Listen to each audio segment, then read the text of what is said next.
1934년 평안남도 강동의 기독교 가정에서 태어난 박조준 목사. 그는 어렸을 때부터 성경의 가르침을 철저히 지키고자 분투했습니다. 당시 참석한 부흥사경회에서 하나님의 부르심을 깨닫고 복음사역에 자신의 삶을 헌신하기로 다짐합니다. 6.25 전쟁이 일어나자 박 목사의 가족은 남한으로 피랑길을 떠납니다. 공산주의 통치로 인한 기독교 핍박을 목격하며 신앙의 자유가 있는 대한민국에 오기로 결정한 것입니다. 1961년 남한으로 내려와 목사 안수를 받은 뒤 사역의 첫 시작은 개척이었습니다. 27살에 서울 영등포구에 영은교회를 세워 6.25 전쟁을 피해 남한에 온 피난민들의 상처와 실향의 아픔을 위로하며 교회 공동체를 만들어갔습니다. 1973년 39살의 박 목사는 한경직 목사의 뒤를 이어 영락교회 담임 목회를 감당합니다. 복음을 따라 사는 세상 속 그리스도인을 세우고자 최선을 다했고 교회는 부흥했습니다. 명설교가로서 그의 이름이 대외적으로 알려지자 정계에서도 박 목사를 찾는 이들이 많아졌습니다. 그러나 그의 올곧은 신앙은 권력 앞에서도 흔들림이 없었습니다. 독재 정권의 조찬기도의 설교 요청을 단호히 거부하고 부당한 정책을 정면으로 비판하는 등 소명의식을 붙들며 살아가는 목회자였습니다.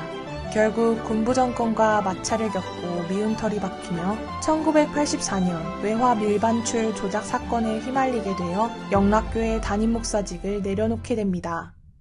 불가피한 사임이었지만 하나님과의 약속을 저버릴 수 없었던 박조준 목사. 목회 현장에 있는 동안 교단 정치에 휘둘리는 한국교회의 모습에 안타까움을 느끼며 세속화된 모습에서 벗어난 교회를 꿈꿨고 1985년 당시에는 낯설었던 초교파 독립교회 갈보리교회를 개척합니다.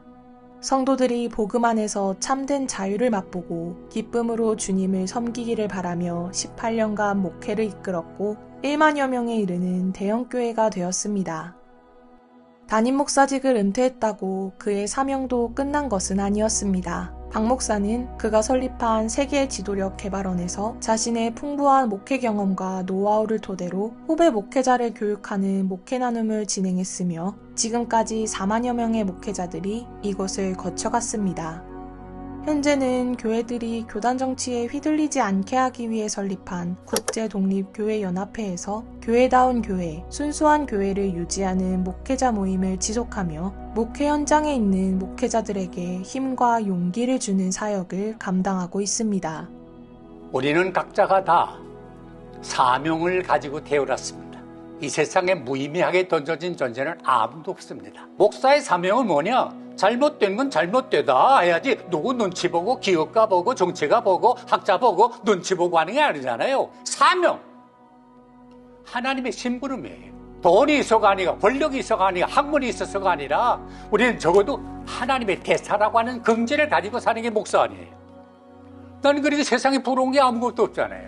칼 힐티가 그런 말 하지 않았어요? 사람이 하루를 살아도 자기 사명이 무엇인 걸 깨닫고 사는 사람은 그걸 느끼고 사는 사람은 행복하고 만족하고 보람되고 기쁘게 살 수 있다. 이 세상에 다 사명을 가지고 태어났습니다마는 내가 이걸 깨닫느냐 깨닫지 못하느냐 느끼냐 느끼지 못하느냐 하는 데 따라서 삶의 질이 완전히 달라집니다. 돈 벌고 남처럼 그저 넉넉하게 살면 되지. 그렇게 사는 사람이 얼마나 많습니까? 하루를 살아도 나에게 하나님이 주신 사명이 뭐냐 이걸 깨닫고 이 사명 수행을 위해서 살 때 삶에 보람이 있고 의미가 있고 거기 만족이 있고 행복이 있는 것입니다. 최선 다하는데도 안 되는 건 어떡합니까? 그건 하나님의 뜻입니다. 나는 나대로 최선 다하는데 안 될 때가 있거든요. 그럼 어떡하나? 아하, 그건 하나님의 뜻이구나. 안 돼야 좋겠구나. 로마서 8장 28절 말씀 여러분 기억하지요? 우리가 알고니와 하나님을 사랑하는 자 곧 그 뜻대로 부르심을 입은 사람에게는 모든 것이 합력하여 선을 이룬다. 하나님을 사랑하는 사람, 하나님이 사랑하는 사람에게는 모든 일이 합동하여 유익하게 하지 절대로 소홀해시키는 법 없습니다. 이만큼도 없습니다. 하나님은 우리에게 닥치는 악을 선으로 바꾸신다는 사실을 믿고 최선을 다합시다. 그러게 청년 요셉이 보디발 장군의 집에 일할 때 주인처럼 일했어요.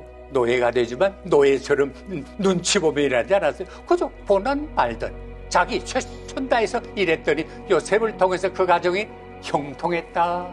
요셉이 누명 쓰고 감옥에 들어갔을 때도 요셉으로 말미암아 감옥이 형통했다.